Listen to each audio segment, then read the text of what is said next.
Hello guys, good afternoon. দেখো আজ বুদ্ধ পূর্ণিমা, তার জন্য বানাই আছো নিরামিষ। এই যে ডাইল হয়ে গেল, তো দেখি থাকো মই কি কি রান্ধং। তো দেখো এই যে দিসং কড়াইয়া বসে এলা বানাই সয়াবিন,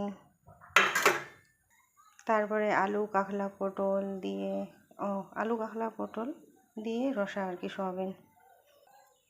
তা দেখো মোর কিন্তু একদম ভিউজ নাই, লাল হয়ে গেছে, জিরো। তা ডেইলি বলে ভিডিও দেওয়া লাগে 3 মিনিটের একখান করে আর কি। তা মোর তো এমন সময়ও না হয়, তার জন্য দিবেন না পাও। তা সবাই মানে মুই না জানো, বেশি জানোও না, মানে ফোন করছ মোর শখই আছে, তো ও ফোন করি মানে পুষ করছ তা ভিডিও দিলে আর কি বলে ভিউজটা বাড়ে আর টাইম মতন দেওয়া হয়।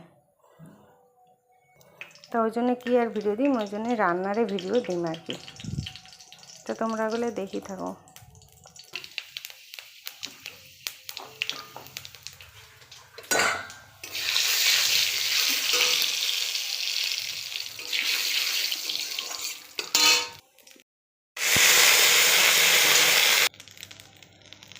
তারপরে এই যে দিয়ে দিন সবজি,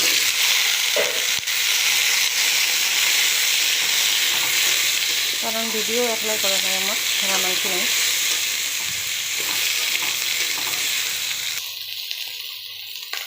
তারপরে দিয়ে দিন এগুলা দিয়ে দিন মই ঢাকা, কারণ মই না গ্যাস বাড়িয়ে দিয়ে কোনো সবজি না রাঁধো, একদম কমে কমে রাঁধো মজার মজা, তাহলে ভাল লাগে। আরও না জানো থাকবো কেমন মোক কিন্তু ভাল লাগে। তারপরে এই দেখো ঢেঁকি শাক ভাজা করলাম, কাটার লাগছে, এই যে বেশি লাগছে মোর ভাতেছি। এই দেখো দিলুম আরও গরম জল, কারণ মোর বেটি আরও গরম জল, তো গরম জল দিয়ে গা ধোয়। আর এই যে চুত্তি হচ্ছে আমার প্রচুর বিস্কুট আছে, মুখত কথা কবার না পায়। তাই শোনো দে, ড্রেস খুল, গা ধুয়ে দিম। এই যে দেখো অল্প মরিচ হলদিতেও দেরি করে দেয় আর কি, নেই আচ্ছা বাসতে দিন এলাই নেবেন আর ওখানে মরিচ দি গা ধুয়ে দেন।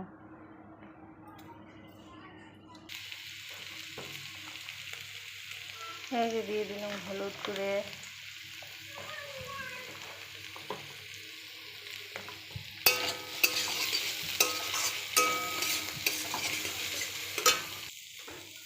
তারপরে এই দেখো মুই মশলাটা পানি দিয়ে গুলে নিলাম, এই যে দিয়ে দিলাম।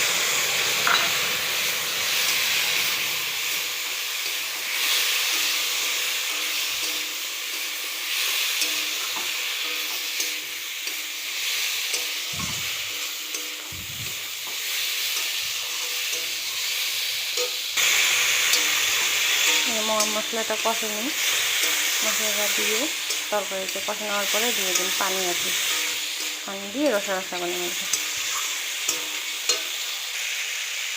এই যে দিয়ে দিই মেলা যাওয়া পানি।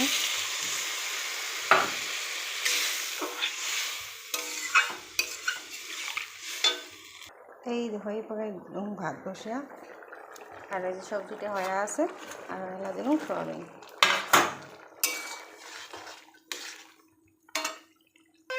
এই যে বেটি রেডি হয়ে গেছে, এইটি মন নাতনি সুন্দরী। তা ওই যে হয়ে গেল মোর তরকারি। তা আর ভিডিওটা আমি বেশি বড় না করো, তাহলে দেখে দিন এখন মোর ভিডিওটা হয়। তা কেমন লাগেন, টাটা, বাই বাই।